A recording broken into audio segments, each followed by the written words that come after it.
ntago rero navuga ngo position yanjye yaba position yundi ariko ntago bisaba position pe heze kugira ngo hari umuntu wigisha undi kurongora hari abagabo bajya bavuga ngo abagore babo ngo ntago banyara kandi wenda batazi kubanyaza n'iki abantu bikinishije kwikinisha ni ukuvuga ngo bishobora gutera ingaruka yo kurangiza vuba cyangwa se yo gucika intege kutagira ubushake mu gihe cy'imibonano mpuzabitsina ariko igisubizo iyongera ubushake ndetse ikanafasha kongera umudamu kwishimira igikorwa cy'imibonano mpuzabitsina.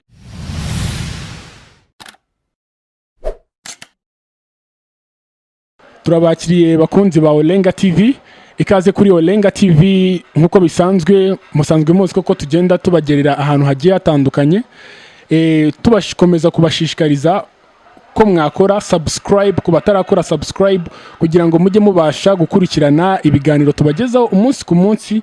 Muntu utarakora subscribe wibuka ko ikiganiro nzashiraho ubutaha utazabasha kukibona, rero nakugira inama yo gukora subscribe kugira ngo tujye dukomeza tugendane mu bikorwa byacu bya buri munsi, kandi dukomeje kubashimira urukundo mukomeje kugenda mutwereka.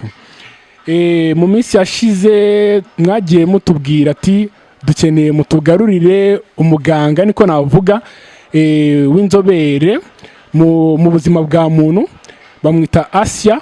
Reka noneho twagerageje kugenda tumugeraho aho akorera, twamusanze kuri tele kugira ngo noneho tubashe kuganira nawe, kuko ikiganiro cya mbere twagiranye mwari mwagikunze, mwari mwakishimiye, twagiye tureba amakomenti menshi, tugenda tureba ibyo mwadusabye, ni nabyo turi buhereho mu bibazo turi bugende tumubaza. Asia, turabakiriye kuri Olenga TV bwa kabiri. Murakoze cyane. Amazina yanjye ku bantu batari banzi, nitwa Nyirashumbusho Asia, ndi umumama. Okay, murakoze Asia. Nizere ko mwaduhaye ikaze hano iwawe aho mukorera hano ku kazi, niho twabasanze. Tubahaye ikaze kandi n'ukuri muri isanga, mwakoze cyane kudusura. Ubushize twakoranye ikiganiro cyiza, niko navuga. Abakunzi bawe n'abakunzi ba Olenga TV barushaho kugenda batwandikira muri comment batubwira ati Asia mutugarurire kuri Olenga TV, none twabikoze. Nicyo wabwira abafana bawe turimo turatangira? Murakoze cyane. Mbere na mbere mbanje kubasuhuza mbifuriza amahoro y'Imana ndetse n'imigisha biva ku Mana bibane nabo. Ayo ni indamukanyo yacu ya Kisilamu, nkuko na Yesu nawe aho yageraga, ndavuga kuri ba bantu bemera Yesu cyane, nawe aho yageraga mu bantu bateranye cyangwa se abanyuzeho yabifurizaga amahoro y'Imana, nanjye mbanje kubifuriza amahoro y'Imana. Icyo nababwira cyo rero nuko nkomeje kubakorera ubushakashatsi kugira ngo mbagezeho ibintu byinshi kandi byiza bitandukanye. Nyuma ya cya gihe naje kubabonera n'izindi product zikomeye cyane zikora umuti byatari, nagiye mbona muri comment ngo hari ibintu ngo bashakaga, narabibonye. Urakoze cyane Asia. Noneho turimo turatangira ikiganiro cyacu, tugiye guhera bwa mbere na mbere nkuko wari ubivuze kuri comment. Ku kiganiro cya mbere abantu bagiye batwandikira comment zigiye zitandukanye, reka nangire nzisoma kugira ngo dutangire tunasubiza n'ibibazo bari bafite. Comment ya mbere hano iravuga se nibyo koko hari imiti ikuza igitsina? Iyi ni comment y'umuntu nashatse kuvuga izina ryiwe, yatubajije riba koko hari imiti ituma igitsina gikura. Uyu munsi rero twahigereye turagira ngo mushire amatsiko. Asia, tubwire, iyo miti irahari? Miti yo gukuza igitsina irahari, nubwo akenshi nkunda kubwira abantu ntago ari ngombwa gukuza igitsina. Igitsina uko cyaba kingana kose cyabasha gukora akazi kacyo. Mu magambo yumvikana, igitsina gabo uko cyaba kingana kose, mu gihe gifata umurego uhagije, mu gihe umugabo afite ubushake, mu gihe atarangiza vuba, igitsina icyo ari cyo cyose cyabasha gukora akazi kacyo. Rero ibintu bijyanye no gupanura, ubishaka umuti urahari rwose turawufite, ukawugikuza ukageza ku rwego wifuza, ariko ntabwo ari ngombwa cyane. Cyangombwa nuko kiba nk'ubu nko kuri uyu muntu wanditse ino comment, wenda ashobora kuba afite wenda nk'igitsina gitoya, none se mwebwe iyo wenda rimba iyo miti koko ihari nkuko mumaze kubitubwira, iyo mugiye gutanga iyo miti ni byiza kuyikoresha, kuko tugenda twumva ngo ntago ari byiza gukoresha imiti yongera igitsina yaba mu bugari mu burebure iki ngo ntago ari byiza. Tumara amatsiko rero nkawe muganga. Imiti yacu aba ari imiti natirere nta ngaruka igira. Ni amavuta tuguha. Umuti wanjye ni ubwoko bw'amavuta usiga, urasiga. Erega abantu nibyo babishyiramo ngo byagira ingaruka, ngo byakora gute. Oya, nta ngaruka bitera. Ikindi ndagira ngo mare n'impungenge abantu bavuga ngo ntibyakunda. Nese ko umugore ashaka guca imyeyo bigakunda. Si umubiri uforusa se? Ni umubiri uforusa, wawuforusa ukawugeza aho ushaka. Birakunda. Kuba umubiri uwuforusa byo nta ngaruka byagira? Oya, nta ngaruka bigira. Kwaba ari ibintu biri natirere nta ngaruka byagira. Undi mukunzi wa Olenga TV hano yaravuze ngo afite ikibazo kijyanye biragaragara ko ashobora kuba ari famiye, afite ikibazo cy'uko nyine mu gitanda niko navuga cyangwa mu gihe cy'imibonano mpuzabitsina ibintu bitagenda neza. Asia, ese nk'uyu muntu mwamugiriye ihe nama? Iyo ni comment ya kabiri. Uwo muntu rero akeneye ya mashini. Uyu muntu tumufitiye product bita Revive. Product bita Revive ni product ikumira ibintu bijyanye no kurangiza vuba, gucika intege gihe cy'imibonano mpuzabitsina. Yewe tuyikombina n'iyi bita Cold Active, ko hari ukuntu usanga umugabo acika intege mu gihe cy'igikorwa, igitsina kigacika intege ntigifata umurego uhagije, cyangwa se ugasanga agira ubushake igitsina kigafata umurego ariko yatangira igikorwa akamera nka stati mara amasegonda 30 nawe akamara amasegonda 30 ngo ashoje igikorwa, kandi mu by'ukuri wowe bari kumwe nibwo yarageze igihe cyo kugira ubushake atararangiza. Ugasanga rero bitangiye kuzana umwiryane mu muryango, kuko igikorwa cy'imibonano mpuzabitsina iyo kitagenze neza ku mpande zose ibibazo bitangira kuvuka mu muryango. Uwo muntu ufite icyo kibazo rero dore ngiki gisubizo kuri izi product eshatu. Babandi rero bafite ikibazo cy'intanga z'ibihuhwa nabo tubafitiye igisubizo, product bita ginseng. Hari abantu baba bafite ikibazo cyo kutabyara akabatera akabariro neza ariko akavuga ateze nzahora nkora nta n'umusaruro. Dore iki ni igisubizo rero. Iyi ni product bita ginseng, izwi cyane mu gukora ku mpagarike y'umubiri yose, by'umwihariko ikijyanye n'imitsi. Mboneraho no kubwira babandi bagira ikibazo cy'umutwe, babandi undi bita ngo ntukira, usibye ko nta mutwe udakirubaho, umutwe w'uruhande rumwe, isereri. Iki ngiki ni igisubizo ku bantu bagira icyo kibazo, ariko none ikaza kugaruka igakora akazi ku gitsina gabo. Kikiri aho hafi hari abantu bagiye baca mu gikari bagenda banyandikira bakurikije kuri cya kiganiro bwa mbere twari twakoranye, kuko si ubwa mbere hano kuri Olenga TV usanzwe uhisanga. Hari abantu bagiye banyandikira bambwira ati ese ko njya mu gikorwa cyo gukora imibonano mpuzabitsina kitaranatangira igitsina kikahita kigwa, ibyo bintu biterwa n'iki? Ikintu kibitera mbere na mbere bundi biterwa n'ibintu byinshi bitandukanye. Hari umunaniro, hari amastress, hari imisemburo mikeya, hari ibyo kurya turya bya buri munsi. Noneho hari n'ikindi kintu, hari n'indi ngesa abantu basigaye baradukanye. N'ubushize nabivuze, hari n'abantu bampamagaye tubasha kubiganiraho, abantu bikinishije. Kwikinisha ni ukuvuga ngo bishobora gutera ingaruka yo kurangiza vuba cyangwa se yo gucika intege, kutagira ubushake mu gihe cy'imibonano mpuzabitsina. Ariko igisubizo ni kuzira product twabonye iriya Revive product, bitewe wenda n'ikibazo ufite, gusa iyo duhamagaye tubasha kuvugana tukumva ubufasha twaguha, ko dushaka guha product imwe dushaka guha irenze imwe bitewe n'ikibazo cyawe uko giteye, ko biterwa n'impamvu nyinshi zitandukanye nk'uko nabivuze. Nayo yaba ari imwe mu ngaruka ziterwa no kwikinisha? Cyane rwose birahari byinshi cyane. Abantu barahari benshi cyane bagiye bikinisha bakagira izo ngaruka zo kurangiza vuba cyangwa se kutabyara, intanga zikaba amazi kubera byaraturutse mu kwikinisha. Kuko iyo wikinisha bundi igikorwa cy'imibonano mpuzabitsina ni igikorwa ngirana.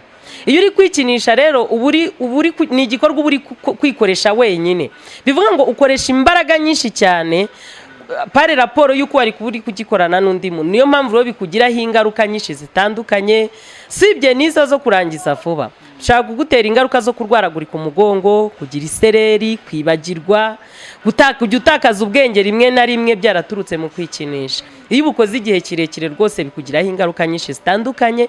Ngira ngo nanabwira abantu nyaboneka kwikinisha wabireka, uko ntabwo ari ingeso nziza. ubundi ni iraha ry'akanya gato ritamara ipfa, ariko noneho bizakugiraho ingaruka, bishobora no kukugiraho ingaruka ubuzima bwawe bwose. Hari n'abadamu cyangwa se abakobwa nabo bikinisha, ndagira ngo mbamenyeshe ko uri kwicukurira urwobo, kuko abadamu ingaruka bizabagiraho, ushaka kwikomeretsa mu myanya y'ibanga, ushobora gutakaza icyo navuga uburyohe, cyangwa se gutakaza ubushake, ntuzajye ugira ubushake igihe cy'imibonano mpuzabitsina ahubwo ukumva urarikiye kwikinisha. Rero ugiye kubaka ukirarikiye kwikinisha byagusenyera. Ugiye kubaka utagira ubushake, nibyo bya bindi duhura nabyo, nta bushake, baguciye inyuma, baguhimbye amazina, ba Mukagatare na ibintu nk'ibyo. Rero nababwira ngo nenge sitari nziza, wowe ubikora ngwino tugufashe, tukugira inama y'uburyo wabireka. Nawe byagizeho ingaruka, ngwino tugufashe, tuguhe imiti igufasha gutandukana na za ngaruka. Ariko kwirinda birahendutse kuruta kwivuza. Ibyiza wabyirindaho kugira ngo uzabyivuze. Dore ko ari amahire rero twanabasanze naho mukorera, ese gerageza kutwereka imiti ihangana n'ingaruka zo kwikinisha, kuko ahantu hose ku mbuga nkoranyambaga usanga abantu benshi bagenda bajya gusakisha ese nubuhe muti wafasha wa muntu wahuye n'ikibazo cyo kwikinisha kugira ngo abashe kurwanya za ngaruka. Basha kutwereka iyo miti. Kwikinisha nyine bitera ingaruka zitandukanye. Icyo nabwira abantu nuko none se tuvuga urugero wagizweho n'ingaruka zo kwikinisha zo kurangiza vuba, nakweretse za product zibifasha. Umuntu wagizweho ingaruka zo kwibagirwa, gusa n'ahatakaza ubwenge, tumuhereza ginseng. Abadamu tubahereza iyo bita Kaspi Fatima, iyongera ubushake ndetse ikanafasha kongera umudamu kwishimira igikorwa cy'imibonano mpuzabitsina. Ariko uyu munsi ntago ndibuze kuvuga izo ngaruka zose, kuko sinzi uriya sinzi ingaruka byamugizeho n'uri ingaruka za byamugizeho. Ibyiza nukuza wowe uzi neza ko hari ingaruka byakugizeho, uraza kuduhamagara, wenda sinzi nimba muri buze gushyiraho nimero zacu kugira ngo abashaka kutuvugisha, abashaka kutugisha inama batagiye basobanukirwa kugira ngo babashe kudusobanuza. Icyo nakurarikira wowe, duhamagare utubwire uti ngewe nagize ikibazo iki niki, ese mwamfasha. Ushaka kugera aho dukorera, ushobora kuduhamagara kuri telefone, ibyo byose birashoboka. Nje ndibaza ari icyo ngicyo cyafasha abantu kuruta uko nagenda mvuga ngo uyu muti byagora. None hano muri shop dufite imiti y'amoko menshi atandukanye, nago buri muti nakubwira ngo uyu nguyu ukora ibi n'ibi. Icyo dukora ni ukubwira abantu ko dufite ibintu byabafasha gusa, hanyuma wa wundi ufite ikibazo akaba yatugana tukamubwira uburyo twamufashamo. Tukiri aho hafi rero nanjye ngize akabazo k'amatsiko, kuki abantu mucuruza imiti mukunze kumvikana mugaruka mwigisha ku bintu bijyanye n'imibonano mpuzabitsina? Ega niho ruzinge wa mugabo we, mbuye n'umugabo we, mbuye n'umusore simbizi. Ubundi mu bushakashatsi bwakozwe byagaragaye ko ingo nyinshi 80% ziri gusenyuka.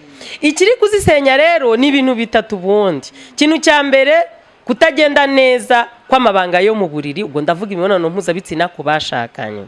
Icya kabiri, harazamo imitungo. Abantu bari gupfa imitungo cyane, kuko abantu uyu munsi bari gushakisha isi cyane, bari gupfa iby'isi cyane. Nubwo tuzabisiga, korona igiye uri muri adukoramo akazi tukaba tuzabisiga. Abantu bakunze isi cyane. Icya gatatu, harimo n'umururumba cyangwa se kutanyurwa. Ariko none uruhare runini ni ba bantu bagira ikibazo cyo kutagenda neza kw'igikorwa cyo mu buriri. Rero nagaruka kuvuga ngo turabyigisha cyane, ahubwo niho ruzingiye. Nkanjye nk'abantu nakira nk'abantu 45% nta abantu ngo barangiza vuba, ngo bacika intege, ngo bikinishije, ngo babipa. Nibyo bibazo nirwa niyakirira gusa. Ari n'umuntu azavuga ngo ngewe ndwaye diabete, ariko diabete yaneje ikibazo cyo kudatera akabariro. Nese muze nguhe imiti ya diabete, nguhe n'imiti y'akabariro? Oya, mpiye akabariro gusa, kuko diabete yo n'ubundi nsanzwe mbana nayo. Mbese ukumva ko ikimubabaje cyane no kudatera akabariro. Ariko reka nkubwire, shaka uri umugabo cyangwa se uri umusore ntabwo mbizi, ariko umugabo utarongora, nubwo wamuha iki, nubwo wamuhereza iriya taje ukamwongeza n'iriri iruhande rwayo, ukamwongeza n'isi n'ibirimo, ariko imashini idakora, ntago yanyurwa. Uwo ni umwe. Umugore nubwo wamuha iki, ukamuha etaje ukamuha imodoka nziza yo kugendamo ukamuha icyubahiro ukamuha abaja n'ababoyi umugore utamurongoye nkubwiza ukuri nta kintu mwavugana. Rero imibonano mpuzabitsina ni igikorwa gihuza abashakanye cyangwa n'ishingiro ryo kubaho k'umuryango, kuko umusore yamajije kwiyumva ubugimbi tangiye kumva imashini tangiye gukora ahita avuga ati reka njye gushaka uwo tuzabana. Kuki se adashaka umusore biganye cyangwa umusore mugenzi wajya gushaka inkumi akayishima ibyo wabo bamusabye akabitanga akamujyana iwabo, neza ageze agasanga ni umugabo mugenzi ugira ngo yamutunga ngo nuko adashaka kwibana ahita amusubizayo. None rero impamvu nyamukuru yo kubana kw'abashakanye ni ukurongorana.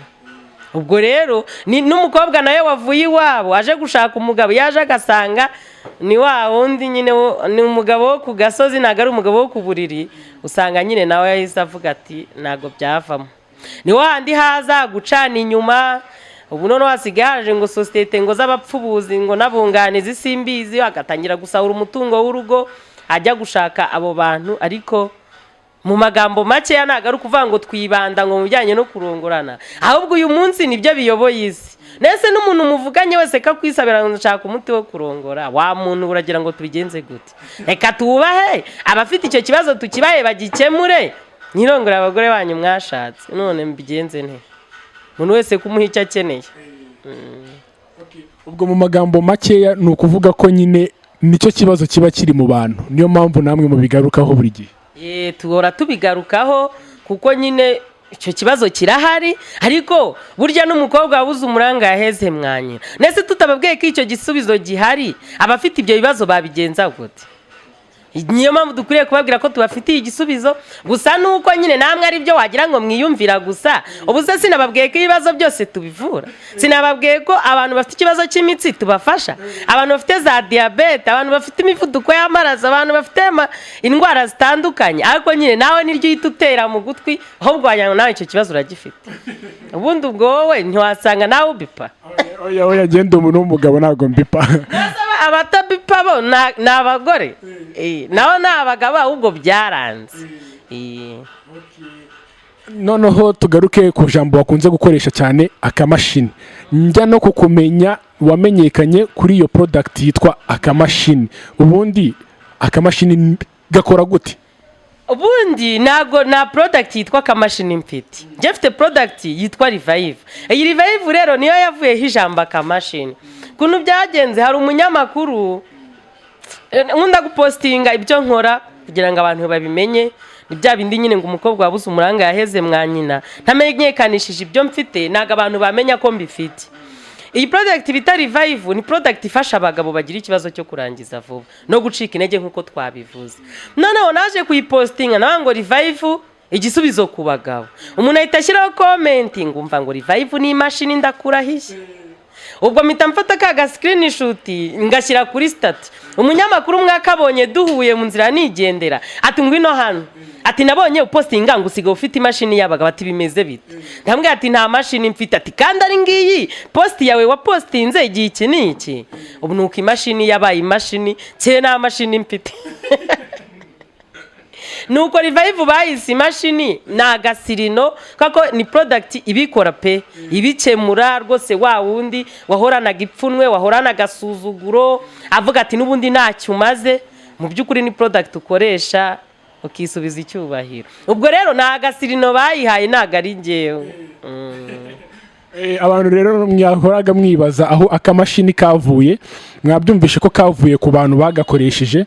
Yewe muntu nawe ufite ikibazo kijyanye n'ikira kijyanye no gucika intege, kudatera akabariro neza muri rusange, no kuyoboka akamashini. Akamashini andi bashaka gupanura nababwira iki? Washaka ireshya n'iyi mikoro. Abantu bashaka gupanura hari abantu nyine bavuga ngo mfite agatsina gatoya ngo kantera ipfunwe, umva wagapanura rwose ukakageza ku rwego wifuza. Ariko nongere mbwira abantu nimukajye mubabazwa n'ibitababaje. Ntago rwose igikenewe cyane ari ugupanura, ari ukongera ingano y'igitsina. Igikenewe nase uramutse ufite icyo gitsina kinini kidafata umurego nta bushake ukozaho ugahita urangiza cyaba kikumariye. Ariko igitsina uko cyaba kingana kose cyabasha gukora akazi kacyo. Akabazo k'amatsiko rero nanjye usibye kusa nkaho wagasubije ariko turangira tukagarukaho gatoya. Umaze kuvuga ko igitsina ingano iyo ari yo yose cyakora akazi. Hari abantu benshi bagenda babyibaza, ese biterwa na system umuntu yakoresheje ni ukubera iki? Bwa system rero nubwo abantu benshi bavuga ngo ntago bavuga system ako wagyukura, bavuga posteri. Reka mbisubiremo, posteri. Wongera ubisubiremo. Posteri, bitewe na posteri umuntu yakoresheje. System itandukanye na posteri. Ntago ari ukuvuga ngo ni posteri cyangwa se position. Ntago rero navuga ngo position yanjye yaba position y'undi, ariko ntago bisaba position pe. Heze ugira ngo hari umuntu wigisha undi kurongora. Reka. Gusa nyine hari abagabo bajya bavuga ngo abagore babo ngo ntago banyara kandi wenda batazi kubanyaza niki. Hakaba n'abagore nyine bafite ibyo bibazo by'uburwayi, ubundi umugore wari we wese yagira amavangingo. Kuko umugore wari we wese aremanywe imvubura. Izo mvubura rero bisaba kuzikirigita, noneho za mvubura zikabasha kurekura ya mavangingo. Bivuga ngo umugore wese arayafite. Ariko hari ibibazo by'uburwayi, ama infection, stress, iminaniro ndetse n'ibindi bibazo byinshi by'uburwayi abadamu bagira bishaka kubuza ayo mavangingo ko yaboneka, cyangwa se ni kimwe nuko hari umugore ushaka kutajya mu mihango kandi bundi Imana yarakuremanye ya misemburo ubasha kuba wajya mu mihango. Bivuga ngo ni ikibazo cy'uburwayi bufite rero. Ariko rero nibutse n'abagabo yuko nago kurongora umugore wawe ari ukugenda uhindukiza nk'uhindukiza ikimashini, ahubwo ukwiriye kubaho kugenda ukamutegura. Buri abagore bakunda kubwirwa neza, ugenda umubwira neza, pani ibyo kugera ati zana ibyo uzana cyangwa urorera. Namwe mwisomera agacupa nagenda wanagasomye ujye utaha umubwira neza, we kugenda umuhutaza. Ntago rero mu by'ukuri bikwiriye ko kwiriye kugenda umuhutaza warangiza ugahindukiza nk'uhindukiza ikimashini. Ni ibintu bisaba gutegurwa, ubundi imibonano mpuzabitsina itegurirwa mu mutwe. Ntago rero umuntu uzaba wamaze kumushyiramo stress, kumubikamo ubwoba, biba bimeze nko kumuforsa cyangwa kumukoresha imibonano mpuzabitsina ku ngufu.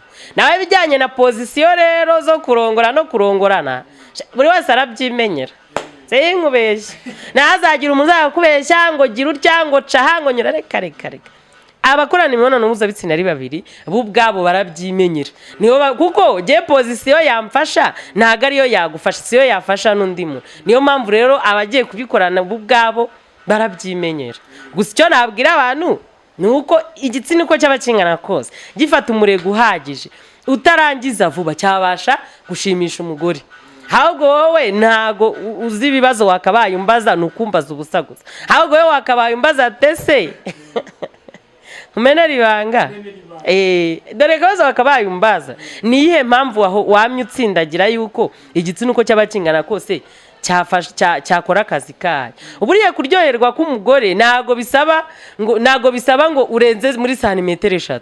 Igitsina cy'umugore ntago ari ngombwa kurenga muri santimetero 3. Ubwo rero igitsina waba ufite uko cyaba kingana kose cyakora kibaye kidafite santimetero 3, nakumva ufite igitsina kiri munsi ya santimetero 3 navuga ngo afite igitsina gitoya. Ariko ikirengeje santimetero 3 cyabasha gukora umurimo wacyo. Noneho dukurikije ku kiganiro twakoze bwa mbere twasaga nkaho twibanze ku bagabo cyane. Noneho ndagira ngo uyu munsi tugaruke no ku bagore aho gatoya. Ubundi abagore mu buzima bwabo busanzwe bakunze kugira ibibazo bigiye bitandukanye. Hari abagira ibibazo by'ama-infection, hari abagira ibibazo uranabizi cyane kundusha. Ese ku bagore ibibazo bagiye bagira mu buzima bwabo buri munsi aho mubafasha iki? Abadamu ibibazo bakunda kugira bibabangamira cyane ni ingaruka zituruka kuri family planning. Kuko uyu munsi biragoye kubyara abana benshi bitewe na tere turiho uyu munsi, nta bushobozi buhari bwo kubarera. Bityo iyo bayikoresheje family planning zibagiraho ingaruka nyinshi zitandukanye ariko zitari zimwe. Ariko ndagira ngo umenyeshe ko ukoresheje ino product bita Kaspi Fatima, za ngaruka zituruka kuri family planning iyi ni igisubizo. Niziye bakunda kuvuga kutagira ubushake igihe cy'imibonano mpuzabitsina, kutagira ububobere, kutagira amavangingo, kutishimira icyo gikorwa. Ndagira ngo mbabwire ko iki ngiki ni igisubizo. Hari abadamu benshi rero nabo bagira ibibazo noneho byo kutabyara, bafite ibibyimba mu nda, afite ibibazo bya trompe zazibye, dufite product zabafasha. Wenda nuko wasanze tutazifite twarazitumije, ariko turazifite izitwa za maharani, izitwa za sicukamba, turazifite product nyinshi zizibura amatrompe yazibye, zishongesha ibibyimba batakubaze, zongera imisemburo y'abadamu, kuko hari igihe umudamu atabyara bitewe nuko imisemburo yiwe ari mikeya. Ikindi umudamu ashaka kutasama bitewe nuko afite acide nyinshi mu gitsina. Ubundi mu gitsina cy'umudamu habamo acide. Iyi acide iyo yabaye nkeya cyangwa se ikaba nyinshi ni kibazo. Iyi ngiyi rero iringaniza iyo acide yo mu gitsina. Mu ndimi z'amahanga bayita ngo ni pH. Iyi ni agasabune kagenewe gukora isukari y'ahantu ndetse no kuringaniza iyo pH. Ushaka kugakoresha mu rwego rw'isuku wirinda ama infection vaginale, ushaka kugakoresha wivura ama infection vaginale, ushaka no kugakoresha mu buzima bwawe busanzwe uko gatuma hagira impumuro nziza, hakagira ubworohere ndetse kakazibura n'udutsi duto tuba mu gitsina cy'umudamu. Iyi rero ni product nziza nakangurira igitsina gore. Mbo ku gitsina gore nabo tubafite product bita shampoo. Iyi shampoo ibafasha kubijyanye n'ubwiza bw'umusatsi. Buriya ubwiza bw'umugore abenshi bakunda umusatsi. Rero iyo afite wa musatsi ho rucikagurika, wa musatsi yaburiye shampoo, iyi ngiyi ni shampoo ndetse ivanze na pre shampoo wakoresha mu koza umusatsi wawe, urabyibuha kandi irimo na vitamini zituma umusatsi wawe ukura neza, ugira igikuriro cyiza, ugakura kandi noneho ukoroha. Hari abavuga ngo baba bafite amarende, iyi ngiyi ni igisubizo rero kuri ba bantu bafite ikibazo cy'umusatsi upfuka, ikibazo cy'umusatsi usa nabi, ugasanga umusatsi nta forume ufite. Iyi ngiyi ibyibushye umusatsi kandi kawurinda no gupfuka kandi n'umusatsi ukoroha ndetse ukanayikoresha isuku. Babandi baba bafite ibisuko bitarasaza ariko ashaka kumesamo, ngiki gisubizo. Ikindi babantu baba bafite amadrede bashaka kumesa mu mutwe, iyi ni isabune nziza yoza drede neza. Mbo hari n'abadamu baba bafite ikibazo cy'amaribori ababangamiye kunda n'ahandi hose. Iki bibatera barakizi, hari igihe ubyibuha cyane nano wananukaho gatoya hahandi wari warabyibushye umubiri ugatangira kwiyasa.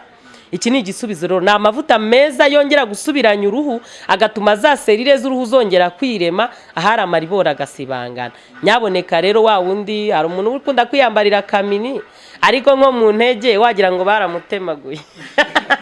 Dore igisubizo. Mbabare nago mbivuze naba, ariko hari abantu baba bafite amaribori ukabura kwiyambarira kamini wenda ubishaka. Dore ngiki gisubizo, ntuzabure kwiyambarira mini yawe ngo nuko ufite amaribori. N'umuti w'amenyo mwiza cyane woza amenyo, ukarinda amenyo kwangirika, ishinya zibyimba, iziva amaraso ndetse n'impumuro mbi mu kanwa. Nabararikira rero kujya mukoresha uyu muti w'amenyo, ni umuti mwiza cyane. Tukiri kuba mama rero, iyo mvuze abamama burya mba mvuze n'abana, kuko abamama nyine ni ba nyina w'abana. Dore igisubizo ku bana banyu, babana batagira igikuriro cyiza, babana batagira peti, bahorana twa microbe. Dore ngiki gisubizo.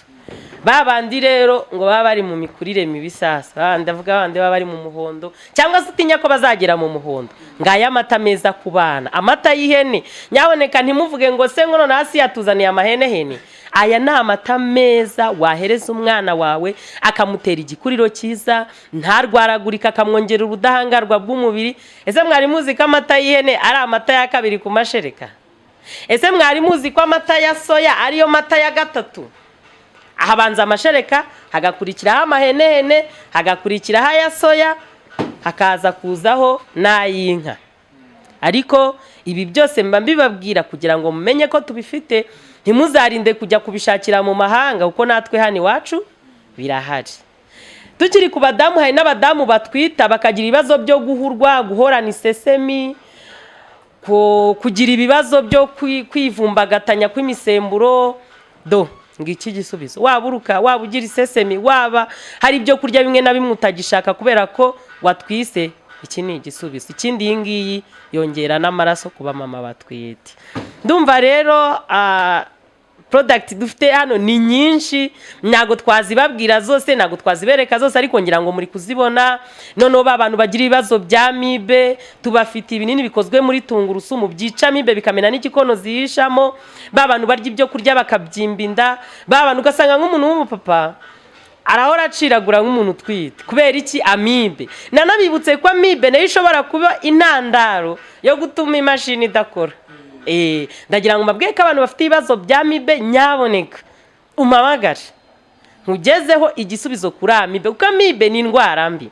Uzi ko amibe ishaka gutuma imashini ikwama ntiwongere kwiterera akabariro. Uzi ko amibe ishobora gutuma wikubita hasi kuko amibe igenda mu mubiri hose, igenda mu ngingo. Uzi ko amibe ishaka kugenda ikangiza inyama zo mu nda bikakuviramo kurwara nk'impyiko, umwijima byaraturutse kuri amibe. Amibe rero ni indwara mbi cyane, niyo mpamvu mbabwira ko tubafitiye igisubizo kirambye. Turi kugana ku musozo, sinagenda nakubajije ku kibazo tukiri no ku badamu. Abadamu bakunda kugira, ese ubundi haba hari ubwoko buvuka butagira amavangingo? Kuko hari igihe usanga nk'abantu bubatse ingo bakunze kugira ikibazo cyo kuvuga ngo umugore wanjye ni mukagatare, nta kintu na kimwe. Iyo turi mu gikorwa cy'imibonano mpuzabitsina bakunda kuvuga ngo ntaganyara, ntakora iki. Ubundi hari ubwoko bw'abantu batagira amavangingo mu busanzwe? Ubwo bwoko ntabubaho, nabisobanuye. Buri muntu wese afite izo mvubura, bisaba gukirigita za mvubura. Rero none se nibyo naguye ngo harijyaza amuhindukiza nk'uhindukiza ikimashini, yewe umuntu azazana amavangingo. None mpuzabitsina itegurirwa mu mutwe, ntago waba utamubwiye neza, umuhoza ku nkeke, uhora umubwira nabi, zana ubwo busa bwawe, gira gutya. Cyukurese ubwo ugira ngo umuntu ni inyamaswa, nago umuntu ari inyamaswa. Bisaba kubitegura. Ikindi kandi hari n'abagabo nyine baba bavuga ngo nagongo ngo umugore afite amavangingo kandi mu by'ukuri ari kwakunda batamuteguye. Gasanga rero byose bisaba kubanza kubiganiraho. Akenshi iyo abadamu baje banza kubaganiriza ndetse nkabafasha no kuba nabagira inama, cyangwa se wenda nkabagira inama mwembi muri babiri. Ntago rero umudamu yavuka adafite amavangingo, ntago bibaho. Bishaka guterwa n'uburwayi, bishaka no guterwa nuko afite imisemburo mikeya, kimwe nuko umudamu wese yaremwe ngo abyare, ariko harimo n'abatabyara biturutse kuri za mpamvu zitandukanye. Ubwo rero ikindi reka nanakubwire, wenda nuko wowe utari na mukuru cyane. Kera umugabo yabaga nyine yabyaye umugore nyine amwita mukagatare, atese papa w'umwana atubwa umwana ko ngiye kwandikisha yitwa nde, atumwite mukagatare cyangwa se gatara rufonse. Ati umugore agahita ashyiraho ngo nta warwasaga. Ubwo zurumva byabaga bishatse kuvuga iki? Umugore nagahita ngo nta warwasaga, bishatse kuvuga iki? Nubwo ngo ni mukagatare ariko se we warwasaga uri uwuhe? Si ya stati yawe, sukuza ukozaho gusa ugahita urangiza. Rero mwabagabo mwe ba nta warwasaga muramenye. Mukajya mugenda mutera abantu urubuga ngo ni ba mukagatare kandi nta warwasaga. Dusoza rero, Asia, abantu bagukunda kuko buri munsi ntago tuba twaguhostinze hano kuri Olenga TV, ese bagubona hehe? Ese mu by'ukuri waba ufite ahantu ucisha ibiganiro byawe bya buri munsi kuko abantu barabikunda? Ese muri make tubwira imbuga nkoranyambaga zawe ukoresha. Urakoze cyane. Ubundi nje mfite channel yitwa Akamashini TV, niho ushaka gusangaho ibiganiro bitandukanye ku bijyanye n'ubuzima. Wagenda ukadusura, ikindi ukanasigaho umusanzu wawe ni ugukora kuri kariya kantu ririya jambo ry'umutuku ryanditse subscribe, ugakoraho gusa, ugakora kuri kariya kazogera. Ubundi nimba koko n'ibiganiro byacu wabikunze ugakora na like kandi ukanabisangiza abandi. Nyaboneka rero abakunzi banje mwagiye munyishyuza channel narayibazane, nta kindi usabwa, genda unkorezeho gusa, genda unkorezeho, ubundi nanjye mbone ko munshyigikiye ntongeze volume. Ese nimutanyereka ko munshyigikiye nzongeza volume gute? Rero aho mwansanga nje nkorera mu mujyi wa Huye, mu mujyi rwagati, aho bakunda kwita muri etage y'abisunganye cyangwa se mu Rwabayanga. Ariko product zacu ahantu hose waba uherereye ku mugabane w'isi zakugeraho. Product zacu ni international, abari mu bihugu byo hanze tuziboherereza dukoresheje ipost. Abari mu gihugu imbere wenda bitewe n'uburyo covid yagiye izana, zaguma mu rugo, guma mu karere, guma mu mujyi, aho washaka hose ko zikugeraho tuzikugezaho twifashishije uburyo bwa transporo, imodoka, moto, amagare tubasha kuzikugezaho, cyangwa se ukaba wanagera aho dukorera kuri iyo ofisi yacu. Dukorera muri nimero 27 aho washakira hose, umunsi wari wo wose waza, cyangwa se ukanatuvugisha kuri telefone zacu 078 52 42 049. ariko waza no kwishyira ku kiganiro kugira ngo umuntu wese ushaka kutuvugisha ahita yigeraho mu buryo bwihuse. Ko hari igihe umuntu aba yifitiye twa megabyte dukeya akaba atageza aho bavuze nimero, tugashirira mu nzira. Abantu baba bafite twa megabyte dukeya rero nabo basabiye yuko uza gushyira nimero ku kiganiro kugira ngo nafungura ikiganiro akaba yumvise ka gace gatoya. Tuvugura yagiye umuntu ashaka gufungura ikiganiro akiyumvira ko hari aka produit kamufasha ku mashini yiwe idakora, ariko akagira ikibazo cyahari bukure nimero. Nyaboneka rero byubahirizwe, byubahwe. Bakunzi ba Olenga TV, ndabizi neza ko ikiganiro twagiranye na Asia mwakishimiye, ari nako nkomeza kubashishikariza gukomeza gukora subscribe kuri Olenga TV, ari nako mugomba kugaruka navuga gutera ku mukunzi wanyu cyangwa ku muntu mukunda Asia, mukagaruka ku bikorwa byiwe akora. Yabafunguriye channel yahise Akamashini TV, ari nako murushaho kujyaho mukomeza gukora subscribe, mugakora share ku biganiro byinshi azajya bategurira umunsi ku munsi. Asia, wakoze kwitabira ubutumwa bwacu. Murakoze namwe, nabashimiye cyane ko mwaje no kudusura, nubwo mutari mwaduteguje, ariko nabashimiye cyane. Imana ibaho umugisha kandi muzagaruke.